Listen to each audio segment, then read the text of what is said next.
Phylogeny is simply the evolutionary tree of life. So it's like a family tree, but it represents how species are related to each other. So species that are more closely related to each other are closer on the tree than species that are more distantly related from each other. And that's all a phylogeny is.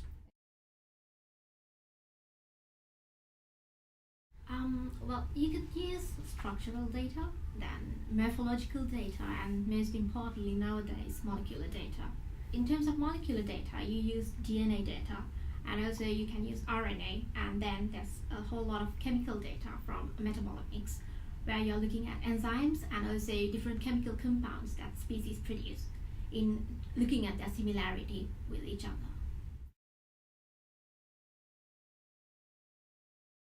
Well, they're getting better all the time. So the more data, one of the big things we've had is a revolution in the speed with which we can sequence DNA. We can now do it so rapidly. We have so much data.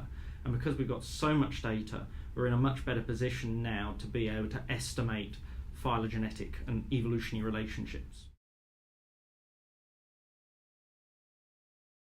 Well, yes. So I think the reason for different phylogenies for the same clade is the amount of data that you use and the amount of species that you use to construct the phylogeny. So in phylogeny, the theory is more the better. The more the sequences you have, the more you can see the relationship clearly. And the more the sequences that you analyze, then it's going to be more clear, and it's going to be a solid phylogenetic representation of that particular clade. And furthermore, there are different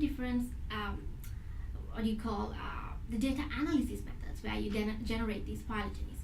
So depending on these methods as well, and depending on how you analyze the particular data, then again the phylogenies are going to differ. I think in order to generate the most robust phylogeny, what you need to have is a large data set and a good representation of whatever the species that you're going to build a clade for, in order to make it robust and a solid phylogeny. But again, it's also changing. Like if you consider the phylogeny system for the angiosperms, like every year you get an update for the phylogenetic system based on whatever the new species that you're adding, as well as the number of sequences that you're sequencing for the whole plant kingdom. The complexities are knowing how to analyze the data.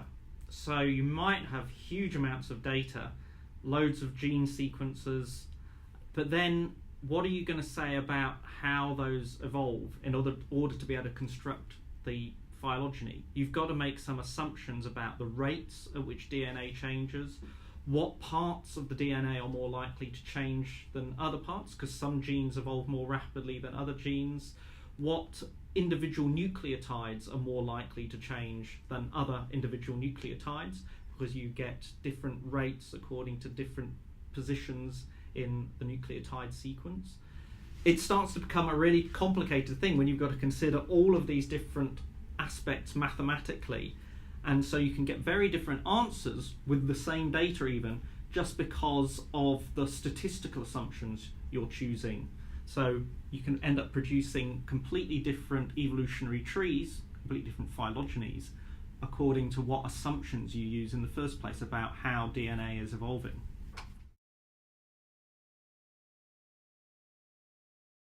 So there's different assumptions you can make and different ways of analysing the data. One is just parsimony, which makes the assumption that the least amount of change is the most likely amount of change, and therefore species which show the least amount of change are most likely to be the most closely related species. But the problem with parsimony is that it isn't always the case. We sometimes see species that are quite distinct related that actually are very similar to each other. So we start to incorporate other kind of more complex mathematical models, things that involve things like maximum likelihood or something called Bayesian statistics. It's always developing this field. And what we're hoping is that by developing the mathematical models more and more, we get at a better resolution of phylogeny.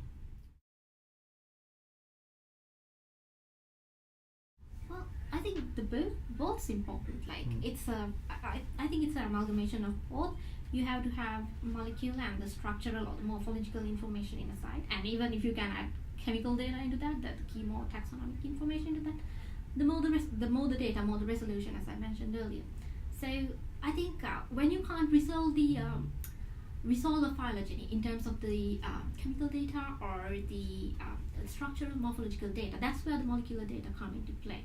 Then you can have explanation through the molecular history of those organisms in terms of resolving the phylogeny. So I think both have a equal weight in developing a phylogeny.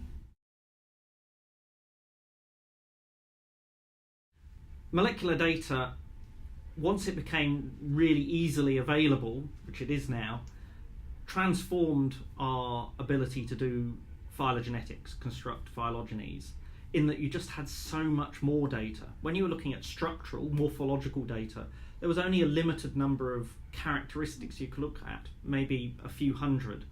Now you can generate genetic sequences with tens or hundreds of thousands of base pairs.